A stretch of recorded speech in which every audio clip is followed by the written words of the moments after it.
Kenapa ini Kang Kumis sampaikan atau Kang Kumis angkat ke permukaan karena memang presentasinya cukup tinggi, ya. Selamat menyaksikan, semoga bermanfaat dan dukung terus channel. Assalamualaikum warahmatullahi wabarakatuh. Kembali lagi bersama saya Kang Kumis. Pada kesempatan kali ini Kang Kumis kembali bersama sahabat semua. Tentunya masih di channel Kang Kumis, ya.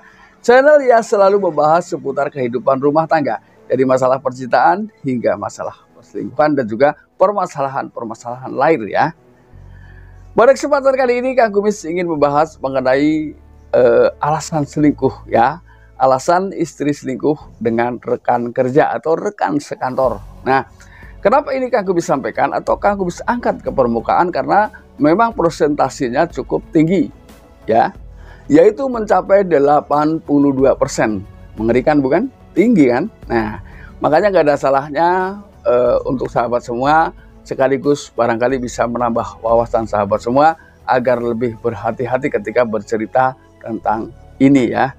Namun sebelum lanjut ke topik, gak ada salahnya silahkan sahabat semua subscribe, like, dan komen di channel Kang Kumis agar sahabat semua tidak ketinggalan info dan juga kabar-kabar terbaru tentunya di setiap harinya. Nah, kira-kira alasannya ini apa saja? Nah, alasan yang pertama adalah karena biasanya adanya permasalahan di tengah kehidupan rumah tangganya yang memang tidak kunjung selesai.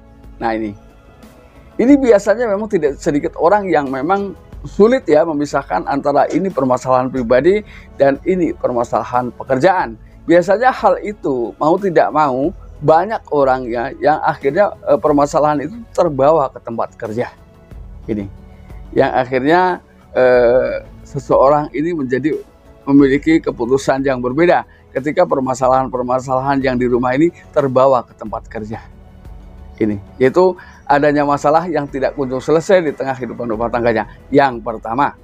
Yang kedua, sebetulnya ini adalah hal yang memang manusiawi dan semuanya merasakan, yaitu adanya rasa bosan yang hadir pada dirinya terhadap pasangannya.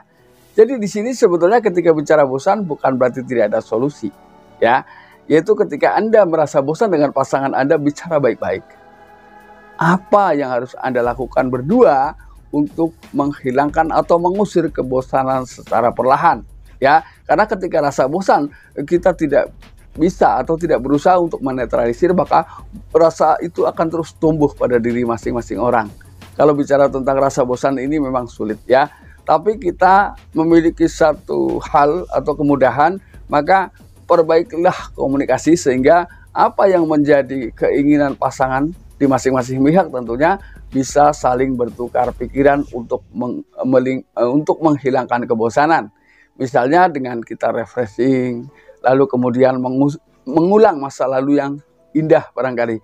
Ini salah satu solusi agar sahabat semua terhindar dari rasa bosan. Artinya paling tidak kita bisa mengurangi rasa bosan yang mendera pada diri kita atau pada pasangan kita. Jadi carilah hal-hal yang dapat menghidupkan suasana, ya. Jangan terus hanyut dalam kebosanan, ya. Karena ada peribahasa mengatakan bahwa ternyata rumput tetangga lebih hijau dari rumput kita sendiri. Tapi kita balik situasinya, bagaimana kita menghijaukan rumput kita agar kita tidak terlena dengan rumput tetangga. Itu adalah hal yang harus kita lakukan. Mau tidak mau ketika kita ingin harmonis memang butuh sebuah perjuangan. Ini. Yang ketiga, ini biasanya adalah hal yang tidak pernah ada niatan sebelumnya. Yaitu berawal adanya saling bercanda satu sama lain, ya. Karena mungkin adanya pertemuan setiap hari, mau tidak mau pada akhirnya suka ini, ya.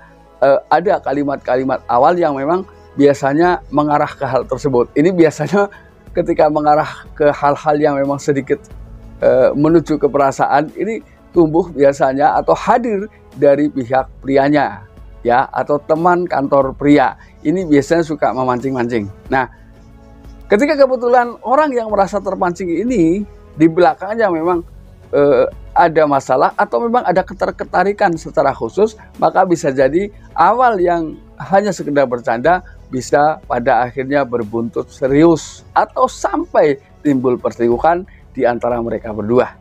Ini terlibat sebuah asmara karena tempat kerja tersebut. Karena berawal dari sebuah candaan. Ini. Yang keempat adalah karena adanya rentang waktu yang cukup panjang untuk bersama, atau adanya kebersamaan yang lebih sering, lebih leluasa. Nah, ini tidak bisa dibohongi ketika kita bicara perasaan terhadap lawan jenis. Ya, mungkin awalnya kita tidak pernah berpikir ingin ini itu, ya. Tapi karena kita sering ketemu, lalu kemudian mau tidak mau pada akhirnya kita punya kebebasan untuk berbicara, kebebasan untuk menyampaikan perasaan. Pada akhirnya terjadilah ya hal-hal tersebut karena banyaknya waktu luang bersama. Apalagi ketika kita bicara itu adalah sebuah lawan jenis ya, maka hal itu adalah bukan hal yang aneh lagi. Tapi tugas kita di sini adalah ketika hal-hal itu terjadi, mari kita tengok ke belakang, bahwa di belakang kita ada orang yang setia menanti kita. Ini.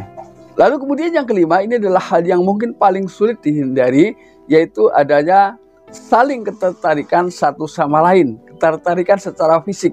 Ini sulit ya, karena ketika mendasar kepada hal tersebut, mungkin si wanita juga tertarik karena fisik, si pria juga tertarik secara fisik. Maka ketika sudah seperti itu, sulit biasanya perselingkuhan ini terhindarkan atau dihindari, ini yaitu ketertarikan secara fisik dari masing-masing individu.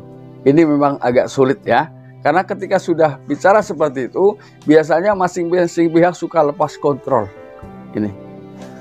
Lalu yang keenam, mungkin karena adanya buruknya komunikasi di tengah kehidupan rumah tangganya, pada akhirnya kedua orang ini karena sering bertemu, tidak menutup kemungkinan mereka saling curhat. Nah, yang kurang menguntungkan di sini adalah ketika dua-duanya curhat sedang mengalami hal yang sama seperti yang sedang dialami oleh salah satu di antara keduanya. Nah, ketika sudah menemukan permasalahan yang sama, maka tidak menutup kemungkinan pada akhirnya secara perlahan rasa cinta, ya, bibit-bibit rasa cinta ini tumbuh di antara keduanya. Karena ada kemungkinan banyak kesamaan yang sedang dialaminya.